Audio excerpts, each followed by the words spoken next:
My name is Jeremy Walton, and I wish more filmmakers knew this. Let's go.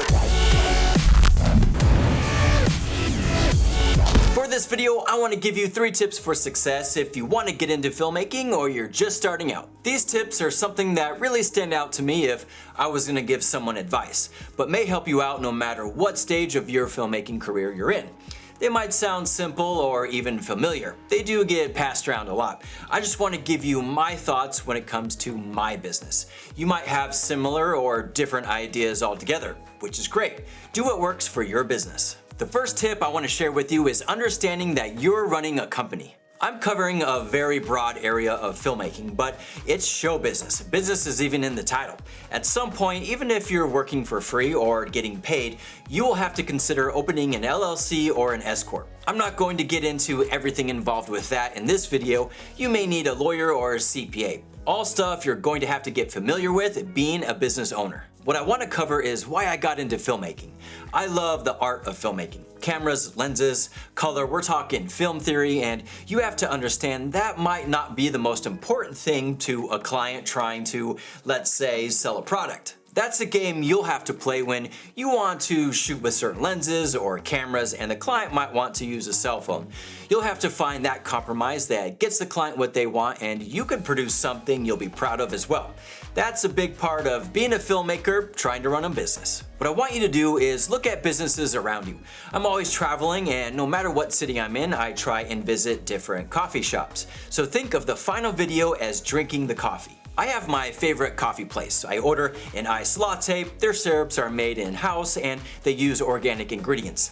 Think of those items as the cameras and lenses. Then you have a coffee shop that is basically everywhere. It's not for me, but this brand is packed full of people everywhere I go. For some people, that's their life. You can always compare cleanliness, customer service, branding, convenience. All of that has influence over someone's choices and it also applies to your clients and what they like, feel, want that form their opinions and ideas. Now, I'm not saying one is better than the other. You just have to realize what's important to one person, ingredients, might not be important to another, convenience. All of that applies to clients and it's something you have to deal with. My second tip I want to share with you is buying equipment doesn't make you a better filmmaker. One question that comes up a lot, and it's something I've seen YouTubers talk about many times, and that is, what's the best camera or lens? I think that's because people think if they buy that camera or that lens, then they'll be the best or be able to shoot like the YouTubers they're watching. That's the wrong way to look at your situation. It is beneficial to study people you like or films and see how things were accomplished, but when it comes to equipment, it's a different story. You'll also hear gear doesn't matter, and you'll see a million videos about every piece of gear coming out. I know, it gets a little crazy. Right now I have my red Komodo and my Canon R3. I love these 2 cameras and I use them all the time. But if they're sitting here, what am I shooting on? I'm still rocking my GH5s because I still get a good image and just haven't had time to set up one of these cameras to take over. And the GH5s is 4+ years old and still going strong. When I first started out, I probably bought more gear than I needed. Even watching this video and me telling you these things, you might still end up making that mistake. Don't be afraid to start with the simple setup. I've had my Komodo for a while now and still don't have a cage or handle. I'll get one eventually. I don't need one right now, and for the work I'm doing, it's not a necessity. I recently did a video why I bought the red Komodo and Canon R3 that gets into more detail about why I made the choice, and I think it'll help you understand what I'm talking about. What I need for my production company and YouTube might be totally different than what you need. My style might be different than yours, just like the coffee example I mentioned earlier. What I want to add to this is filmmakers make decisions. That's your job and hopefully it's what you'll get paid to do.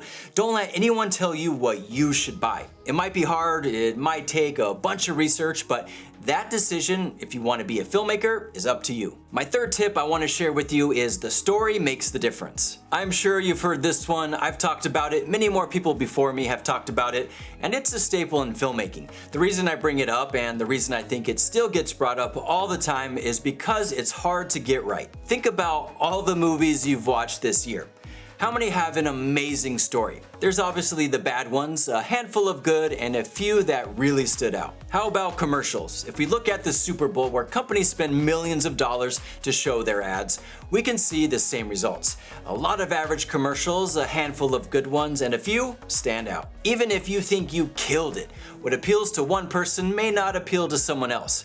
I know we keep going back to that, but get used to it. With all the resources some of these studios have, story is what can make or break a great film or commercial. It's hard to nail the story. I remember working on a project and had this idea for a shot. It was a transition and it really took some time to get right.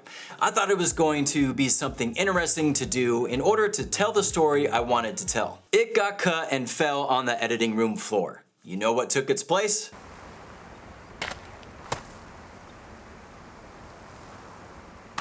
Yep, a simple shot that showed off the boot. That shot was actually something I added last minute because the sun setting just looked too good to pass up. And showing off the product, the actual thing the story was about, is better than any transition. I tried to keep this video short and cover a few things. I'm sure this isn't going to be the last time I talk about these topics or even the last time you hear them in your career. It's part of the process and I love talking about the process. Well, there you have it, 3 tips for filmmaking success. Hope you enjoyed the video. Hit that like button because there's definitely more on the way. Subscribe so you don't miss out. Leave a comment if you want to. Until next time, it's a wrap.